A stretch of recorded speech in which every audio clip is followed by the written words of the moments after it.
Затем автор приводит далиль на вторую часть свидетельства, а именно на то, что Мухаммад посланник Аллаха. Говорит, на свидетельство Мухаммад посланник Аллаха, то есть Мухаммад Расулуллах, указывает высказывание Всевышнего: «К вам явился посланник из вашей среды. Тяжко для него то, что вы страдаете. Он старается для вас, он добр и милосерден к верующим». 128 аят суры Ат-Тауба. Этот аят является доказательством на то, что пророк Мухаммад, саллаллаху алейхи вассалям, является посланником от Аллаха. И в это должен уверовать каждый, если он является мусульманином. Не просто говоришь «Мухаммад Расулуллах», а говоришь, знаешь и понимаешь, что Всевышний Аллах Табарака ва Тааля послал его к людям, избрав в качестве посланника. В этом аяте указание на то, что он посланник Аллаха, то есть послан от Аллаха. Откуда мы это взяли? Взяли со слов Всевышнего: «К вам явился посланник из вашей среды». Отсюда его взяли. Значит, верующий должен осознавать и знать, что посланник Аллаха, саллаллаху алейхи вассалям, явился к нам из нашей же среды, то есть был человеком, не был ангелом. По милости Всевышнего Аллаха Табарака ва Тааля, он сделал своего посланника человеком, а не ангелом, для того, чтобы они смогли видеть его, для того, чтобы они смогли хорошо воспринимать то, что он говорит им, из нашей же среды. Был человеком. Тяжко для него то, что вы страдаете. Посланник Аллаха, саллаллаху алейхи вассалям, всегда стремился к облегчению и не хотел утомлять или затруднять дела этой общине. И эта религия, как все вам известно, дорогие мои братья, является легкой религией. Поэтому переживал за свою умму. И тяжко было то, что они страдают, и радовался, если они радовались. Он старается для вас. То есть посланник Аллаха, саллаллаху алейхи вассалям, очень сильно старается вывести вас из мрака к свету. Поэтому тот, который поразмышляет над жизнеописанием пророка, саллаллаху алейхи вассалям, воистину поймет это. Как он неустанно днем и ночью рассказывал людям хадисы, на делах показывал, как нужно жить, обучал их, собирался вместе с ними, переживал, саллаллаху алейхи вассалям. Он был добр и милосерден к верующим, говорит Всевышний Аллах. Значит, в этом аяте, братья, доказательство на то, что посланник Аллаха, саллаллаху алейхи вассалям, является действительно непростым человеком, а Аллах его послал к людям и джиннам для того, чтобы обратить к себе, и чтобы они прислушивались к нему и последовали за ним. Это является смыслом этого свидетельства. Он привел этот аят. Хотя доказательств на то, что Мухаммад является посланником Аллаха, саллаллаху алейхи вассалям, является очень много. У нас есть тоже логические доказательства на то, что Мухаммад ибн Абдиллах поистине является посланником, и что не был он самозванцем, к себе ложь не приписывал и на Аллаха не возлагал ее. Это логически мы тоже с вами понимаем, размышляя над текстами Корана и Сунны, и вообще размышляя над всей историей. Над всей историей мы понимаем это с вами. Помните, мы на прошлом уроке с вами говорили то, что имен Аллаха и качеств очень много, но вкратце можно возвратить их к 3 именам, которые упомянуты в суре Аль-Фатиха. Это Аллах, Ар-Раб и Ар-Рахман. То есть Аллах, который обладает качеством божественности, кого нужно обожествлять, возвеличивать и кому нужно поклоняться. Потом Господь, который взрастил нас и все миры от своей милости, который заботится, который творит, не спасает пропитание. И Ар-Рахман, милосерден, сострадательный. Кому? К своим творениям. Говорили с вами об этом? Упомянуто в суре Аль-Фатиха. Все Фатиху заучивают. Хвала Всевышнему Аллаху. Теперь я хочу с вами этими 3 же именами доказать то, что пророк Мухаммад, саллаллаху алейхи вассалям, был посланником. Воистину, тот, который размышляет над этими 3 именами, ему станет ясно, что пророк Мухаммад, алейхи салату вассалям, точно является посланником и не является лжецом. И не является поэтом, тем более одержимым, как насмехались над ним многобожники его времени. Нет, он был далек от этого всего. Саллаллаху алейхи вассалям, говорил истину и был правдивым. Хочу с вами поразмышлять над этими 3 именами и как они указывают на это. Имя Аллаха Ар-Раб, Господь, требует логически Господнюю заботу о Его творениях. Поэтому уму непостижимо, чтобы Господь, который заботится, мы с вами говорили о физическом, телесном состоянии своих рабов, а также об их духовном состоянии, Уму непостижимо, чтобы Он, субханаху ва тааля, оставил творение без присмотра, оставил творение живущими сами по себе, без того, чтобы приказывать им, запрещать им. Это невозможно подумать о ком? О том, кто является Господом, который заботится об этом мире. Понятно? Это невозможно представить об Аллахе, субханаху ва тааля. Именно на это Аллах указал в суре Аль-Ан'ам в 91 аяте. Всевышний сказал: «Вама кадару Аллаха хакка кадрихи, идh калу ма анзал Аллаху аля башарин мин шей». Они не оценили Аллаха должным образом, то есть многобожники, когда сказали: Аллах не ниспосылал ничего человеку. Они не оценили Аллаха должным образом, когда сказали: Аллах не послал пророка. Мухаммад не является пророком. Они, говорят, не оценили Аллаха должным образом. То есть невозможно представить об Аллахе, чтобы Он не посылал человека. Невозможно, чтобы Господь не позаботился о них. Потом говорит Аллах: «Куль ман анзал аль-китаба аллази джаа бихи Муса нура ва худан линнас таджалунаху каратиса тубдунаха ва тухуна кафира». Скажи, кто ниспослал Писание в качество света и прямого руководства для людей Мусе, которые вы превратили в отдельные листы, кое-что показывали, но большинство из которых скрывали. Что они скрывали? То есть они превратили Писание Мусы в что? В отдельные листы, перебирали их. Кое-что себе оставляли, скрывали, не показывали, а кое-что показывали людям. Что скрывали? Скрывали описание пророка Мухаммада, саллаллаху алейхи вассалям, которого они знали, как знают своих детей. Потому что у них в Таурате пророк Мухаммад был описан, а они скрывали это, не показывали никому людям. Из-за ненависти, из-за зависти, по многим причинам. Из-за своей горделивости и так далее. Аллах порицает в этом аяте. Поэтому Всевышний, вкратце говоря, сказал, они не оценили Аллаха должным образом. Имя Аллах, то есть, кого следует обожествлять, как ты сможешь обожествлять, как ты сможешь поклоняться Аллаху без того, чтобы тебе указали, как нужно это делать. А кто нам указывает, как нужно поклоняться Аллаху? Пророк Мухаммад, саллаллаху алейхи вассалям. Значит, это имя требует от людей и указывает людям на истинность посланнической миссии кого? Пророка Мухаммада, саллаллаху алейхи вассалям, который показывал людям, как нужно обожествлять и как нужно поклоняться и как нужно возвеличивать Всевышнего Творца. А имя Аллаха Ар-Рахман, милосердный, указывает на то, что, посылая пророка Мухаммада, саллаллаху алейхи вассалям, это было проявление милосердия Аллаха к его творениям. По милосердию Аллаха Он не послал Писание, и по своему милосердию Он послал своего пророка Мухаммада, саллаллаху алейхи вассалям, как бы жалея людей и проявляя к ним свое милосердие. И много-много у нас, братья, существует логических доводов на то, что посланник Аллаха, Мухаммад, саллаллаху алейхи вассалям, не является самозванцем. Допустим, один из таких доводов – это то, что человек, если говорит «я посланник Аллаха», то есть Бог послал меня, либо он будет самым лучшим из людей, либо самым наихудшим из них и самым лживым из них. У тебя в голове сразу два варианта. Либо он самый хороший человек, либо самый подлый человек и самый лживый, либо самый правдивый. А как ты сможешь узнать, пророк, относился ли он к правдивым или к лживым? Узнаешь ты это легко. Просто-напросто поразмышляй над его жизнью и посмотри на то, что он проповедовал и к чему он призывал. Когда поразмышляешь, поймешь то, что он не является лжецом и не возлагает на Аллаха, субханаху ва тааля, ложь. Почему? Потому что Аллах в суре Аш-Шу'ара сказал: «Халь унаббиукум аля ман таназзалу шаятин? Таназзалу аля кулли аффакин афим». Не сообщить ли мне вам о тех, на кого не сходят дьяволы? На кого они не сходят?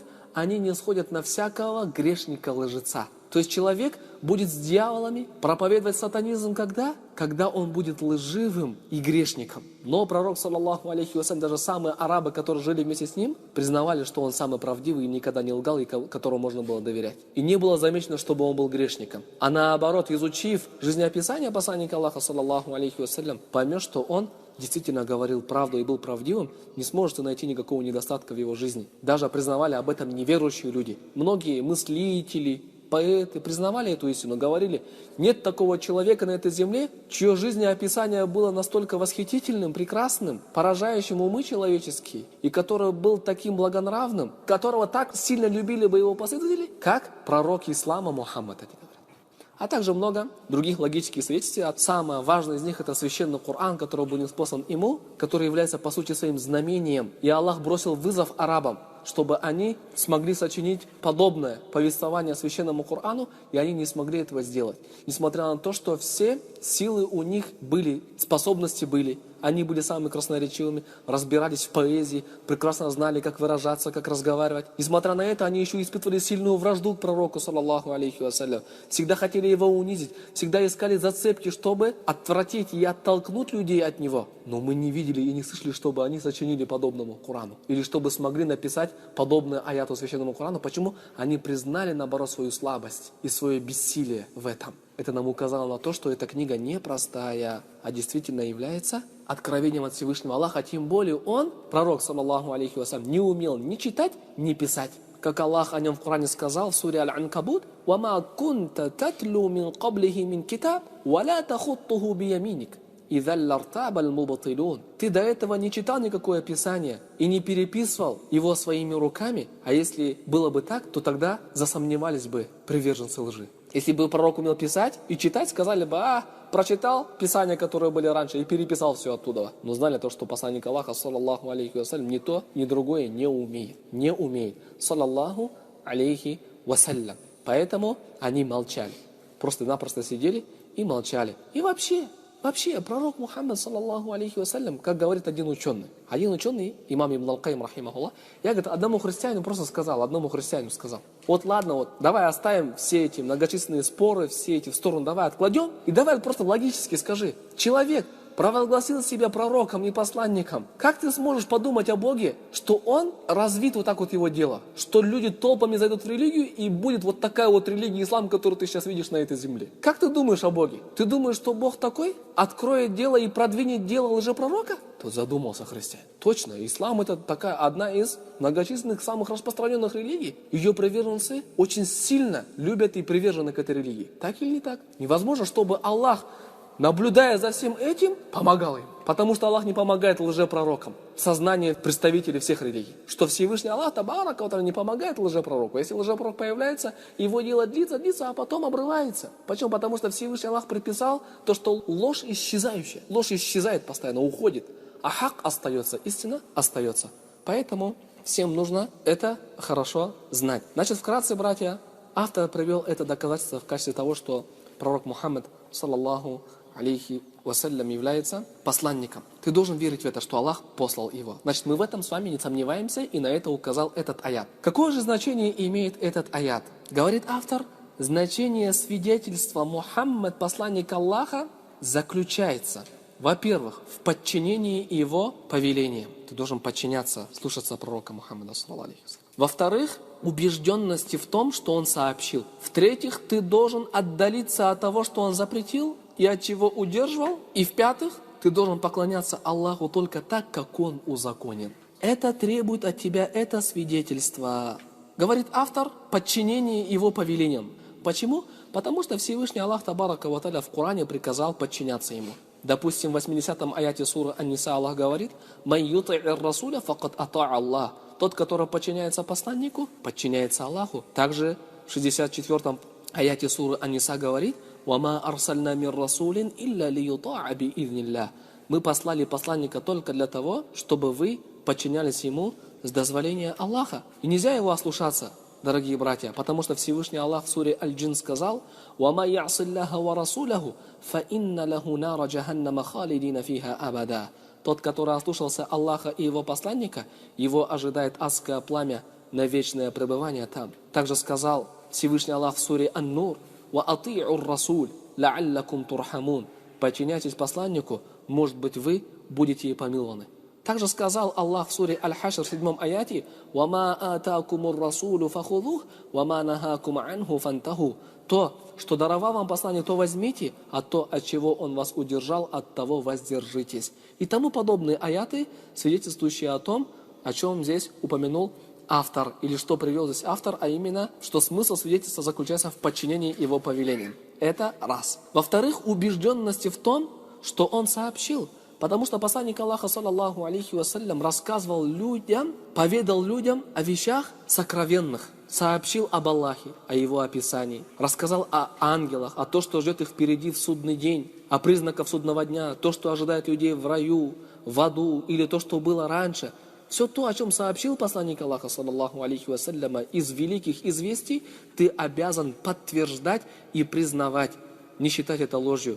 Потому что в суре Ан-Наджм Всевышний сказал: «Вама янтику аниль хава, ин хуа илля вахью юха». Он не говорит по своей страсти, это всего лишь откровение, которое внушается ему. Значит, ты должен признавать, потому что это откровение Аллаха, и быть убежденным в том, что он сообщил, как здесь сказал автор. В-третьих, отдаленности от того, что он запретил и от чего удержал.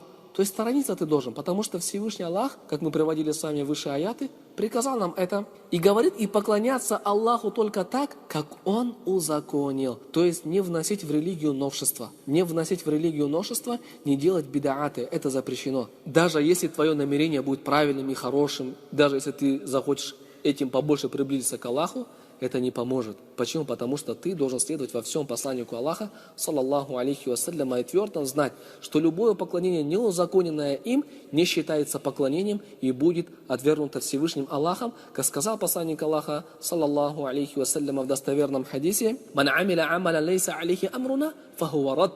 Тот, который сделает любое дело, на которое не было наше повеление, оно будет отвергнуто. Также в достоверном хадисе сказал: «Алейкум бисуннати ва суннатил хуляфа ир-рашидин аль-махдиин мин ба'ди». Вам следует придерживаться моей сунны, а также следовать сунны праведных халифам, которые пришли после меня ведомым прямым путем. Тамассаку биха. Держитесь крепко за мою сунну. Ва адду алейха бин наваджид. Даже если придется вам схватиться за нее крепко своими коренными зубами.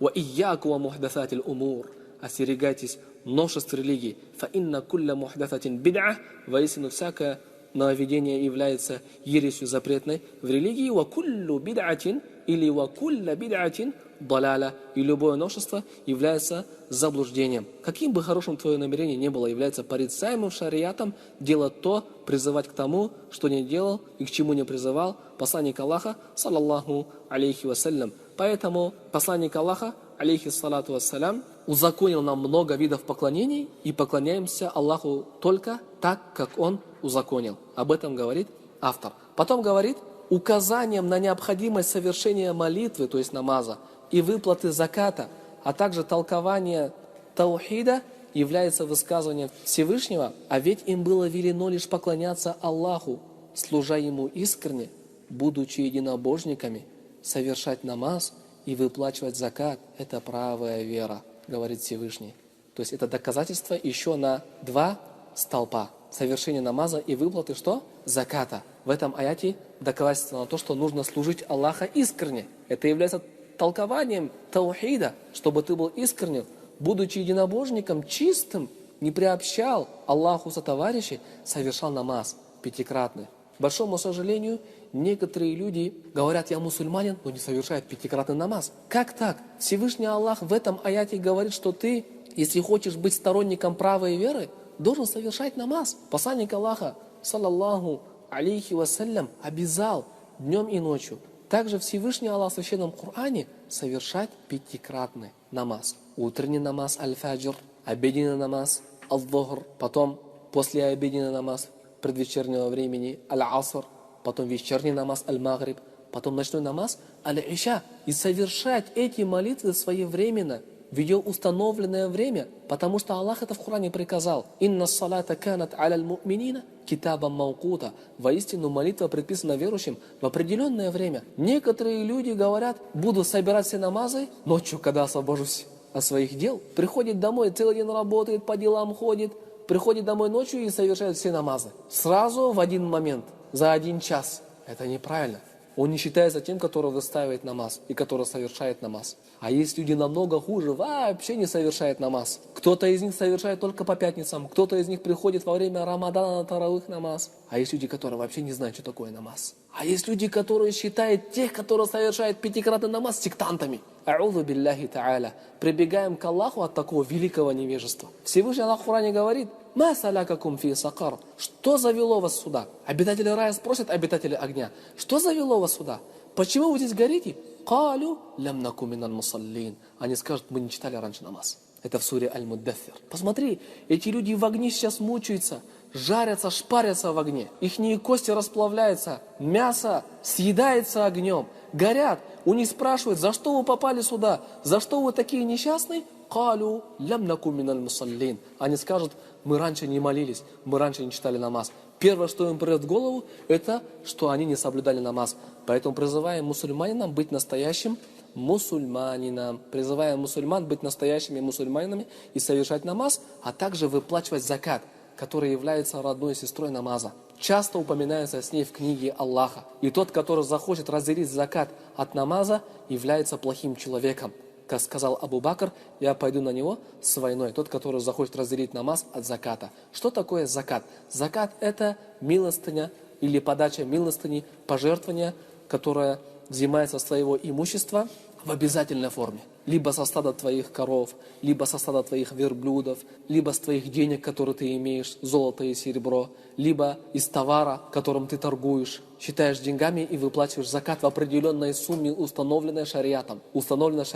Всевышний Аллах приказал выплачивать закат. Это является обязательным, если ты являешься верующим. Потом говорит, на необходимость соблюдения поста указывает высказывание Всевышнего. Пост, то есть в месяц Рамадан, ураза. 183 аят суры Аль-Бакара.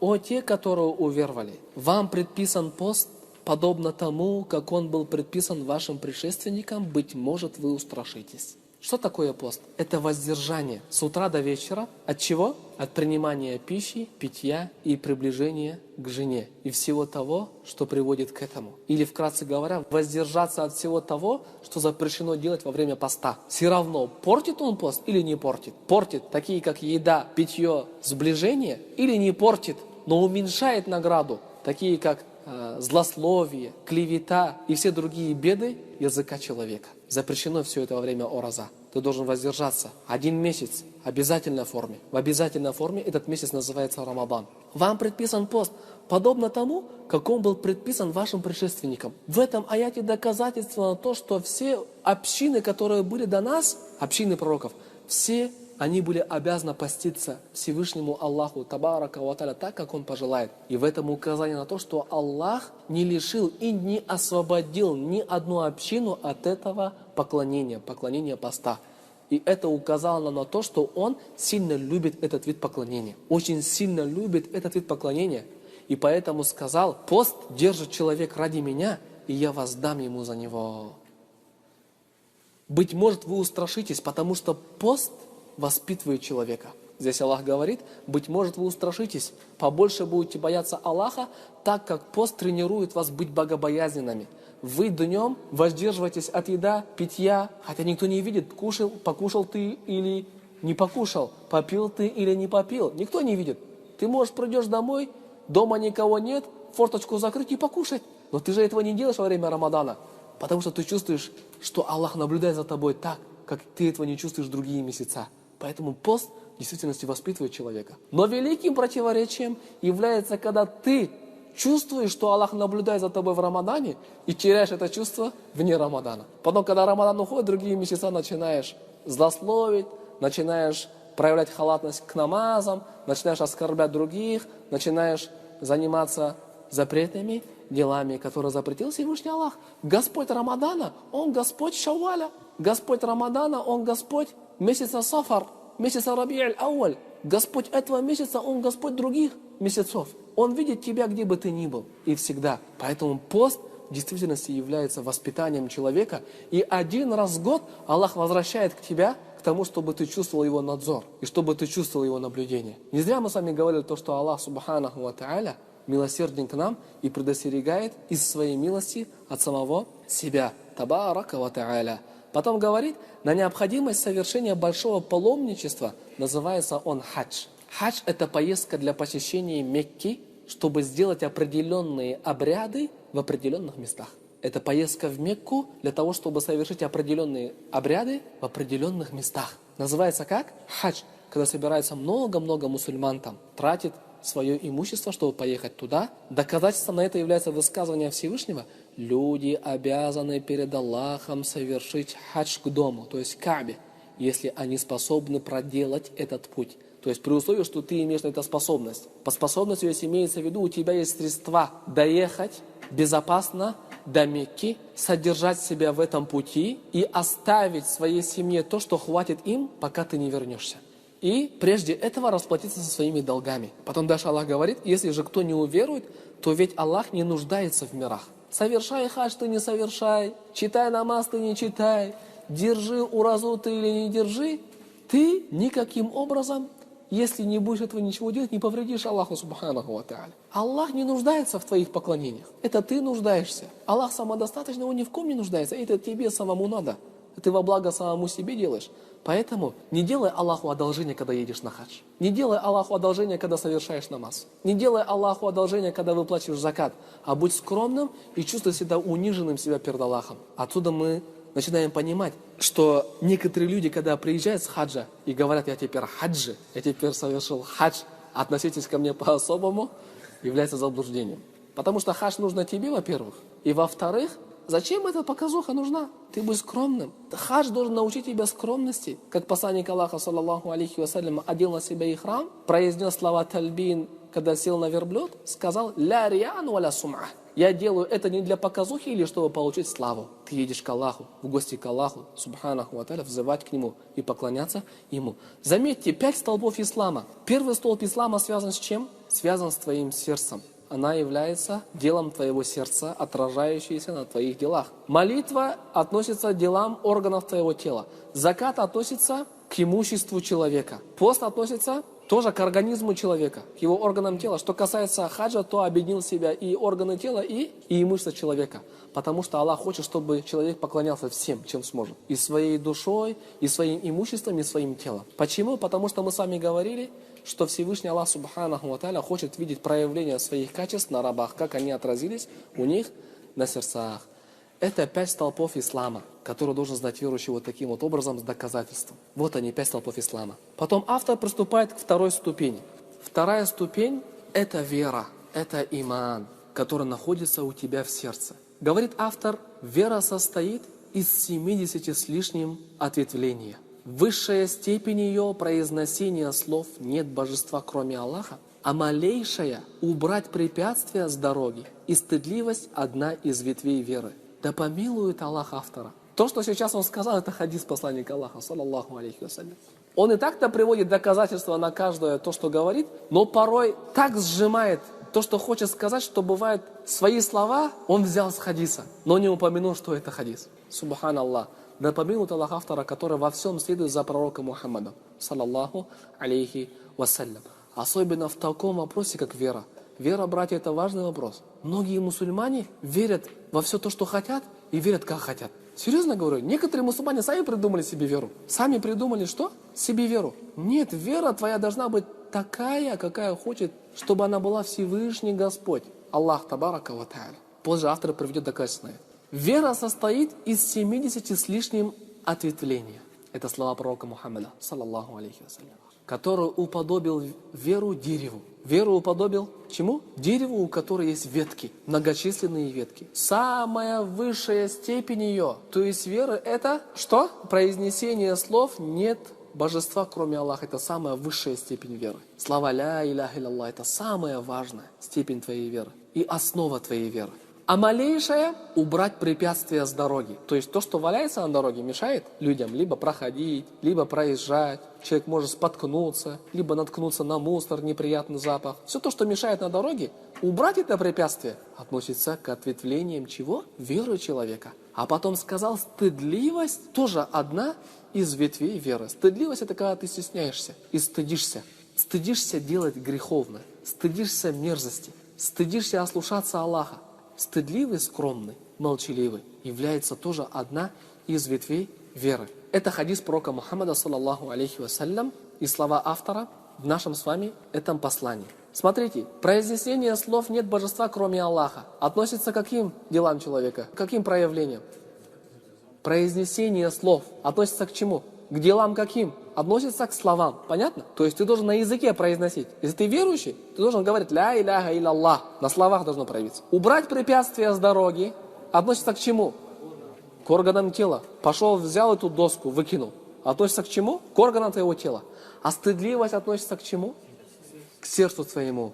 Отсюда ученые сказали, то, что вера представляет из себя слова, дела и убежденность сердца. Отсюда взяли ученые то, что вера состоит из 3 частей. Из слов, убеждений и дел. Из слов, убеждений и дел. Значит, вера представляет из себя все это. Потом еще сказали, что она повышается и понижается. Потому что Всевышний Аллах об этом в Коране сообщил. Что вера человека повышается и понижается. Повышается путем совершения благих дел и понижается путем грехов и ослушаний. Будешь повиноваться Аллаху, слушаться Аллаха, ходить в мечеть, совершать намаз, изучать религию, слушать проповеди, читать аяты, читать хадисы, твоя вера будет повышаться, повышаться. Ты будешь больше любить Аллаха, больше искать к Нему приближение. А если будешь ослушаться, грешить, ходить с плохими друзьями, сильно любить этот мир, привязан к нему, отвлекаться от поклонения, твоя вера будет понижаться, понижаться, понижаться. Верующий должен избегать всего этого. Некоторые, субханаллах, мусульман встретишь, он говорит, я еще не готов,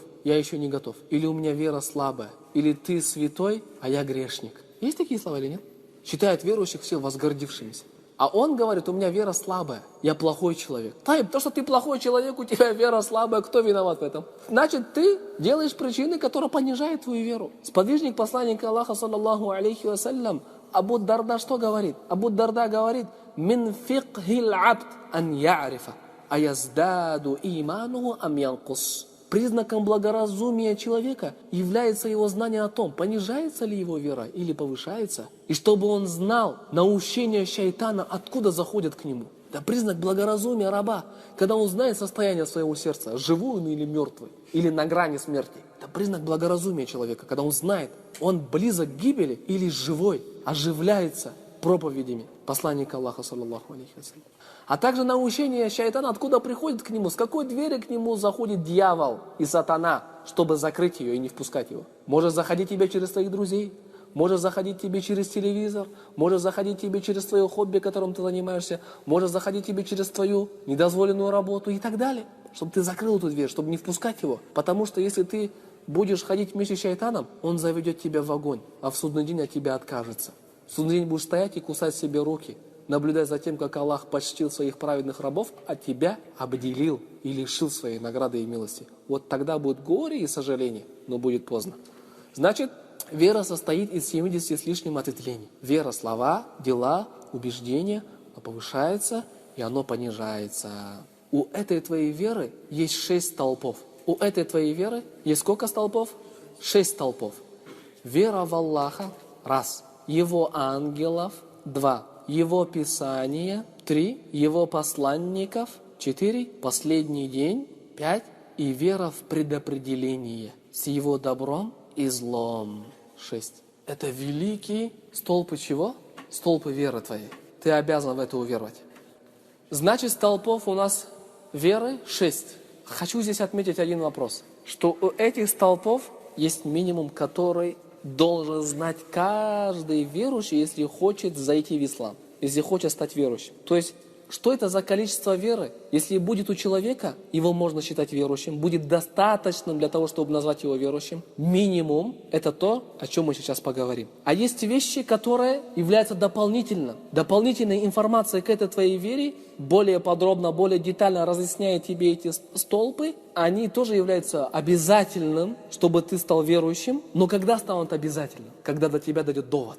Когда до тебя дойдет что? Когда до тебя дойдет довод. Допустим, обязательно, по-любому, человек не будет считаться верующим. Любой, кто сказал, что он мусульманин, обязательно, допустим, должен верить, что есть такие существа, как ангелы. Должен верить, что есть такие существа, ангелы. Но если к нему придет человек, скажет, Микаил из числа ангелов. Он скажет, я не знаю Микаила. Не знаю, допустим, Микаила. Ему скажет, нет, Микаил это из числа ангелов, вот тебе аят. Вот тебе аят, Аллах в Коране говорит про Микаила. И назвал его именем Микаил. Сейчас, после этого аята, он, после того, как уточнит, что это аят, он обязан уверовать. И теперь без этого его вера не будет считаться действительно, пока не уверует в это. Если уверует, верующий, а если нет, то уже выходит из веры своей. Но до того, как он не знал Микаила, вера в Микаила не обязательно. Если он верил в ангелов в общем. Теперь вы поняли, о чем я хочу сказать? Есть минимум, без чего твоя вера вообще не будет считаться верой. И не поможет она вообще перед Аллахом никак. И вообще невозможно, чтобы мусульманин был мусульманином без нее. А есть то, что является дополнением, разъяснением к этой вере, является ваджибом, обязательным тебе в него уверовать, только после того, как тебе придет довод и доказательство. Если придет, должен уверовать. Если не уверуешь, станешь неверующим. Понятно? Сейчас я с вами о чем хочу поговорить. разбирая эти 6 столпов, хочу поговорить о минимуме, что должен знать каждый верующий. Минимум, что должен знать каждый человек, без которого невозможно представить верующего на этой земле. Сказал автор: вера в Аллаха. Вера в Аллаха включает в себя 3 вещи. Вера в то, что Он единственный Господь, то есть вера в то, что Он единственный Господь, Создатель, единственный, кого нужно обожествлять, кому поклоняться, и единственный, кто обладает совершенными именами и атрибутами, ни на кого не похож. Первая часть веры, без которой невозможно представить мусульманина верующим, должен верить, что Аллах – Господь этого мироздания. То есть Создатель, который управляет и распоряжается в этом мире, что все от Аллаха. Вторая часть веры: должен быть убежденным, что нету никого, кроме Аллаха, кто заслужил бы поклонения и кому нужно поклоняться. Третье: должен верить, что только один Аллах обладает совершенными, наипрекраснейшими в абсолютной форме именами и качествами, не отрицает Его имена и Его качества. Не должен говорить: у Аллаха нет такого качества. И не должен отрицать их смысл после того, как до него дойдет довод. И все это он должен принимать без того, чтобы уподоблять Аллаха творением. Потому что Аллах не похож на творение, и творение не похоже на Него. И никто не равен Ему. Это минимум, что должен знать каждый мусульманин. Но должен стараться приобретать все больше и больше знания об этом. Потом говорит автор: вера в Его ангелов. То есть верующий должен знать и веровать, что Аллах субханаху ва тааля создал такие существа, которых называют люди-ангелы. Они рабы, которые беспрекословно выполняют приказы Господа миров, подчинены Ему и только Ему поклоняются. И среди них есть такие, которые приносят откровения посланникам. Это минимум, во что должен уверовать человек. И всякий раз, как будет узнавать больше, тем сильнее будет становиться у него вера и больше награда у Всевышнего Аллаха субханаху ва тааля. Потом говорит: вера в Его Писание. То есть должен уверовать, что Всевышний Аллах Табарака ва Тааля ниспослал, кому пожелал из своих посланников, Писания и книги, к числам которых относится священный Коран, который является Его Словом, Словом Божьим. Он произнес ее речью своей божественной, не похожей на речь творения. Потом сказал: вера в Его посланников. Должен веровать в то, что у Аллаха есть посланники, которых Он посылает к своим творениям, и что внушает им откровение от себя. И что последний из них, Мухаммад, саллаллаху алейхи вассалям, верует в Него и следует за Ним. Потом говорит: вера в последний день. То есть раб верит, что есть такой день, он будет последний, настанет. Называется он судным днем, в котором люди все возвращатся к Аллаху, воскреснут, и Он будет всех отчитывать за их дела и производить расчет. Они станут со своих могил и встретятся со своим Господом. Делающему добро Аллах воздаст добром, а творящему зло Аллах воздаст злом и плохим воздаянием. И что мусульманин попадет в рай, а неверующий человек попадет в огонь. Должен веровать это обязательно. Потом говорит: вера в предопределение с его добром и злом. Должен верить в то, что любая вещь, которая существует, ее предопределил Аллах субханаху ва тааля. Как понять предопределил? То есть знал об этой вещи до того, как она появилась, и знал об этом действии до того, как оно проявилось. Он самый первый, кто знал об этом. И что Он записал это у себя, субханаху ва тааля, что оно записано у Него. Точно так же верует в то, что Аллах субханаху ва тааля, то, что пожелает, будет, а то, что не пожелает, не будет и не свершится, и не произойдет. И то, что нету ничего такого, что не относилось бы к Его творениям. Напротив, все то, что существует, относится к числам Его творения. То есть Он создал все вокруг. Как Аллах в Коране сказал: Аллаху халику кулли шей. Аллах творец всего сущего. Это минимум, что должен знать каждый мусульманин. Есть вещи, в которые нужно уверовать. Тоже обязательно, подробно излагающие то, что мы сейчас с вами рассказали вкратце. Если дойдет до него довод, должен веровать в это. Но есть вещи не обязательно, а желательно. Как, допустим, вера в посланников. Знать каждого посланника подробно, что он говорил, как жил, это очень хорошо. Вознаградит Аллах такого человека, который изучает подробно жизнь каждого посланника. Но если не будет детально все это знать, не будет наказан. Для него это не обязательно. Но в то, что мы сейчас с вами упомянули, это обязательно. Без этого невозможно представить верующего. Без того, что мы сейчас не упомянули, невозможно представить верующего на этом свете. Поэтому призываем всех мусульман уверовать в это таким вот образом и следовать по пути знания, идти по пути знания, расширять свой кругозор в области познания религии, познавать больше, чтобы твоя вера стала сильнее, а твое поклонение более искренним и более качественным. Что нам указал на эти 6 столпов? Сказал, на эти 6 столпов указывает высказывание Всевышнего, 177 аят суры Аль-Бакара. Благочестие состоит не в том, чтобы вы обращали ваши лица на восток и запад, но благочестив тот, кто уверовал в Аллаха, в последний день, в ангелов, в Писание, в пророков. А на веру в предопределение указывает высказывание Всевышнего, 49 аят суры Аль-Камар. Воистину, мы сотворили каждую вещь согласно предопределению. Вот доказательство на 6 столпов этой веры. Также доказательство на это является длинный хадис, который автор приведет чуть попозже. Благочестие, говорит Аллах, состоит не в том, чтобы вы обращали ваши лица на восток и запад. Дело в том, что раньше мусульмане молились в сторону Иерусалима. Мечеть, которая была там построена пророком Яакубом, алейхиссалям, и потом перестроена Сулейманом, алейхиссалям. Раньше мусульмане молились туда. И иудеи, которые жили в Медине с посланником Аллаха, саллаллаху алейхи вассалям, им это нравилось, то, что они молятся в сторону Иерусалима. Но пророк, саллаллаху алейхи вассалям, очень сильно хотел, чтобы направление во время молитв было куда? В Мекку, в сторону Каабы. Очень сильно хотел. И даже смотрел, его взоры поднимались в сторону небес, ожидая откровения Джибриля, чтобы был ниспослан, с приказом повернуться в сторону Каабы. И, наконец, приходит повеление Аллаха обратиться лицом в сторону Каабы, в сторону Мекки. Тогда лицемеры и иудеи, конечно же, воспользовались моментом и начали распространять слухи плохие, сомнения сеять и говорят, что это за религия у них? Один день сюда молятся, другой день туда. Как Аллах про них сказал, назвал их суфаха, глупцами. Что их отвратило от этой киблы, то есть направление, куда они молились, в Иерусалим? Что их отвратило оттуда в сторону Мекки? Почему один день туда молятся, а другой день туда? Вчера сюда молились, а сегодня туда? Всякие слухи, всякие плохие речи говорили. Тогда Всевышний Аллах Субханаху ва Тааля не спасал этот аят и сказал, благочестие состоит не в том, чтобы вы обращали ваши лица на восток и запад. Благочестие, по сути, не заключается в том, куда ты молишься. Потому что, куда бы ты ни молился, ты должен молиться туда, куда прикажет тебе Аллах. Благочестие состоит в том, чтобы ты слушался Аллаха и был там, где приказы Аллаха. Где прикажет тебе Аллах, ты должен быть там и делать то, что Он тебе прикажет. И то, что Он отменит, ты должен тоже отменить это. Потому что сам Аллах отменил это. Поэтому сказал, но благочестив тот, кто уверовал в Аллаха, в последний день, в ангелов, в Писание и пророков. Вкратце, верующий человек по-настоящему он благочестив, который неуклонно следует за приказами Аллаха и находится там, где желает его видеть его Господь. По сути, благочестие – это когда ты выполняешь приказы Аллаха, субханаху ва тааля. Если тебе Аллах сказал поклоняйся в сторону Иерусалима, то есть смотри, направляйся в своих поклонениях Аллаху в сторону Иерусалима, ты должен намаз читать туда. Если Аллах отменил и сказал, теперь молись в сторону Каабы, ты должен отменить это и молиться в сторону Каабы. Потому что суть в том, чтобы ты подчинялся Аллаху, а не то, как говорят эти люди. Что они? Один день молятся сюда, другой туда. Они глупцы. Они не понимают, в чем состоит суть религии. В чем состоит суть возвеличивания Всевышнего Аллаха Субханаху ва Тааля. Значит, эти доказательства привел автор на 6 столпов веры.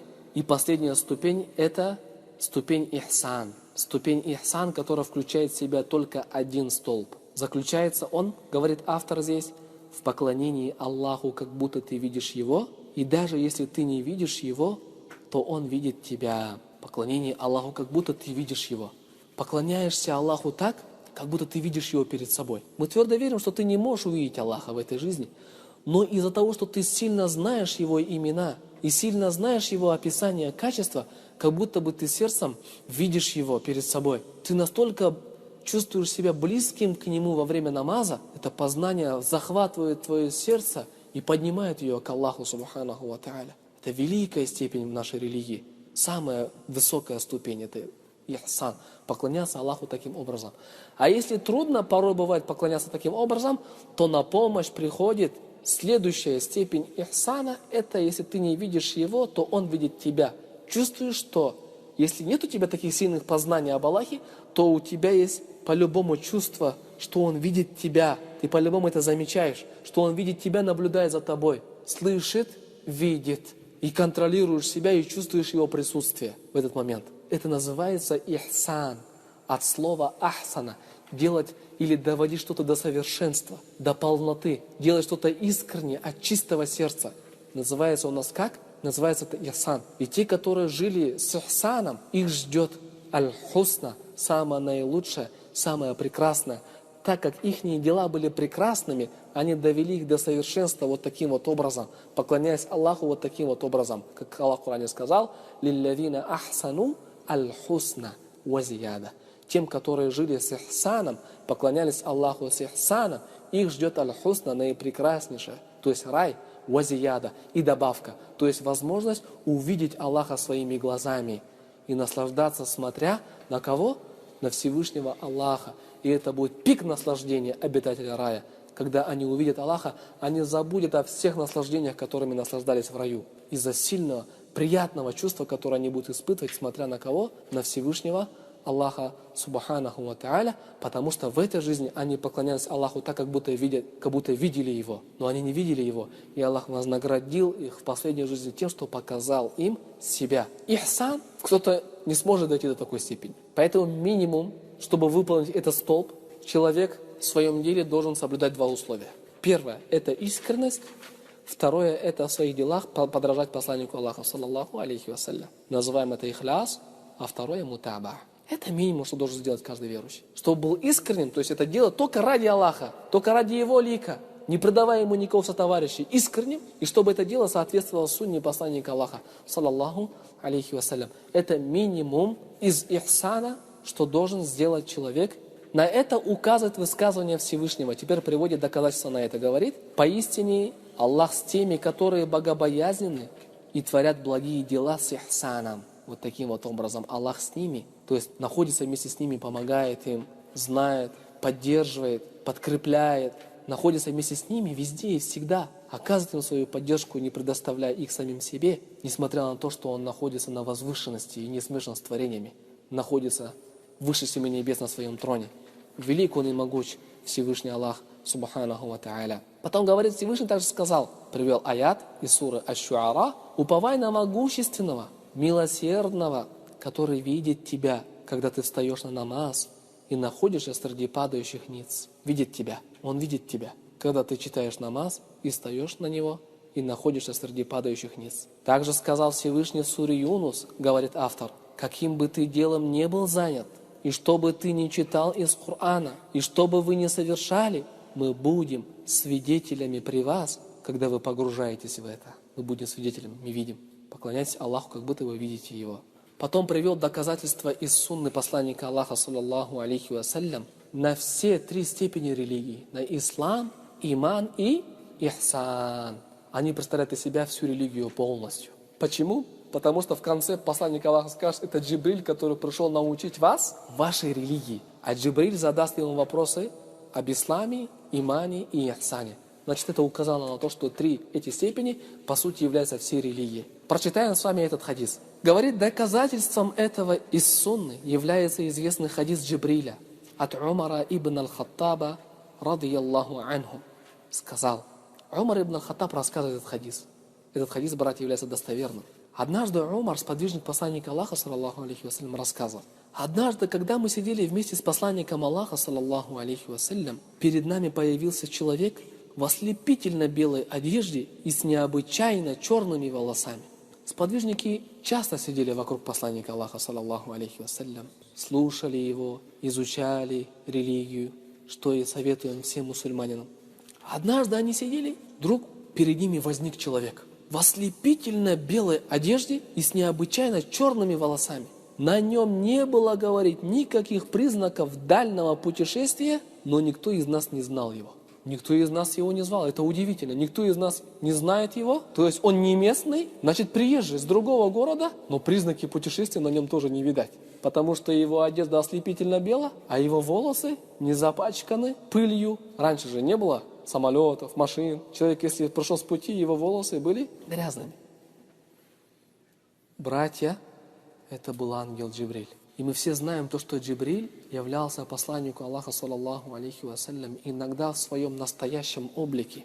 Как говорит пророк, я видел Джибриля, его крылья закрыли весь горизонт. 600 крыльев было у Джибриля. Это был настоящий его облик. А иногда Джибриль приходил к посланнику Аллаха, саллаллаху алейхи вассалям. То есть Джибриль — это ангел, который приходит с откровением к пророку, саллаллаху алейхи вассалям. Иногда приходил в облике кого? Человека. И в основном приходил в облике Дихья аль-Кальби. Дихья – это человек, мужчина, сподвижник посланника Аллаха, саллаллаху алейхи вассалям, аль-Кальби. Приходил в его облике. Почему? Потому что Дихья аль-Кальби был очень-очень красивым мужчиной. Все восхищались его красотой. И Джибрил приходил в его облике. А иногда приходил в облике вообще незнакомым для всех людей, как в этом хадисе сейчас мы с вами читаем. Продолжает Умар, говорит, он подошел и сел напротив посланника, саллаллаху алейхи вассалям, прикоснувшись коленями к его коленям и положив ладони на его бедра. Пришел и сел вот таким вот образом, чтобы показать, как ученик должен сидеть перед учителем. Должен сидеть в такой позе, смотря на которого учитель поймет, что он хочет получать знания. Сосредоточенный, порядочный. Понятно? Вот этикет приобретания знаний. Сейчас хочет получить знания. То есть Джибриль пришел в облике человека и сел вот таким образом, чтобы показать сподвижникам, как нужно приобретать знания. Должен сидеть вот в такой позе, показать, что ты готов получать знания, тебе не терпится выслушать все от начала до конца. Понятно? Теперь задает вопросы, чтобы обучить людей. О Мухаммад, расскажи мне об исламе. Посланник Аллаха сказал, саллаллаху алейхи вассалям, ислам означает засвидетельствовать, что нет божества, кроме Аллаха, и что Мухаммад посланник Аллаха. Совершать намазы, платить закат, поститься в месяц Рамадан и совершать большое паломничество в дом Кааба, если ты в состоянии сделать это. 5 столпов ислама, про которые мы говорили. Он сказал, ты сказал верно. Ты сказал верно. Подтвердил слова пророка Мухаммада, саллаллаху алейхи. Тогда Умар говорит, мы были удивлены, что он спросил, а потом подтвердил достоверность его слов. Кто это человек? Мы его никто не знаем. Пришел, спросил, потом сказал, да, ты правильно говоришь. Удивились, говорит. Он сказал, расскажи мне о вере, имане. Он сказал, ты должен верить в Аллаха, Его ангелов, Его книги, Его посланников, последний день и верить в предопределение с Его добром и злом. То есть 6 столпов имана, про которые мы с вами говорили. Он сказал, расскажи мне об ихсане. Что такое ихсан? Искренность, чистосердечие. Он сказал, это поклонение Аллаху так, как будто ты видишь Его. И даже если ты не видишь Его, то Он видит тебя. Он сказал, теперь расскажи мне о часе, то есть о судном дне, у которого есть свой установленный час. Поведай мне о нем. Он ответил, спрашиваемый не знает больше спрашивающего. То есть ни люди, ни ангелы, никто не знает время наступления судного дня. Потому что Аллах скрыл этот час от всех творений. Только Он знает, когда наступит этот час. Но Он приближается. Тогда он сказал, расскажи мне о его предзнаменованиях. То есть у судного дня есть предзнаменования, которые будут предвещать его наступление. Они бывают большими, которые еще не сбылись, такие как приход Даджаля, приход Иисуса, Яджудж-Маджудж, восход солнца, запада и так далее. Большие, которые, если появятся, последуют одним за другим. Они еще не наступили. А есть предзнаменования, предвещающие его наступление, мелкие, которые сбылись в основном все. Такие как распространение прелюбодеяния, распространение убийств, наркотиков, спиртных напитков и так далее. Поведай мне нечто о предзнаменованиях судного часа. Он сказал, у рабыни родится ее госпожа. Раз. И ты увидишь босых, нагих, бедных пастухов, соревнующихся в строительстве высоких зданий. Два предзнаменования судного дня. Первое, у рабыни родится ее госпожа. У ученых к этим словам 2 толкования. Первое толкование, что ислам, когда будет распространяться, что было и во времена посланника Аллаха, саллаллаху алейхи вассалям, после того, как он умер, будет много рабынь у мусульман. И вы знаете, что рабыня, дозволено жить с ней тому, который владеет ей. Тот, который овладел рабыней, дозволено ему жить с ней, как живут муж и жена. И, возможно, эта рабыня забеременеет и родит ему ребенка. Этот ребенок будет расти и принадлежать, и относиться к своему отцу. Отец свободный человек, соответственно, ребенок тоже будет свободный, а она будет продолжаться оставаться его рабыней. Получается, она родит кого? Своего господина, либо свою госпожу, потому что он не раб. Это первое толкование. Понятно это? Второе толкование сказали то, что перед судным днем распространится ослушание родителей. И дети будут себя вести так, как ведет себя господин со своей рабыней. Дети будут ослушаться, не слушаться, будут невоспитанными, как будто бы родители рабы у своего господина. То есть как будто бы они являются владельцами своих рабынь, относятся к ним таким вот образом. Это второе толкование. Потом увидишь, которые не имеют тапочек, не имеют одежды, бедных пастухов, соревнующихся в строительстве высоких зданий. Это тоже признак судного дня. Когда распространится по всей земле богатство и попадет в руки тем, кто недостоин его, этого богатства. Потому что, смотри, люди были бедные, не имели ни одежды, даже тапочек, пасли овец. Тут начали соревноваться в строительстве высоких зданий. Указывает то, что люди быстро поменяются, ихнее жизненное состояние. Раньше жили в деревнях, а сейчас уже строят высокие дома и соревнуются между собой. Богатство распространится и попадет в руки тем, кто недостоин его. После этого он ушел, а я надолго удалился. То есть после этого Джибриль ушел, а я надолго удалился. В некоторых версиях этого хадиса приводится, что это было 3 дня, так и не узнав, кто это был. Умар ушел, говорит, я так и не узнал, кто это был, говорит. А потом через 3 дня он узнал. Затем пророк сказал мне, саллаллаху алейхи вассалям: «О, Умар, знаешь ли ты, кто задавал вопросы?» Я сказал: Аллах и его посланник знает лучше. Верующий, если не знает, что ты должен говорить, Аллах и его посланник знает лучше. Аллах лучше знает. Он сказал: это был Джибриль, который пришел к вам научить вас вашей религии. Значит, отсюда становится ясно то, что ислам вместе со своими столпами, иман вместе со своими столпами и ихсан вместе со своим столпом одним, единым, представляет из себя всю религию полностью. И ты должен знать эту религию ислам вот таким вот образом. Ва саллаллаху ва салляма ва барака ала набина Мухаммадин ва аля алихи ва асхабихи аджмаин.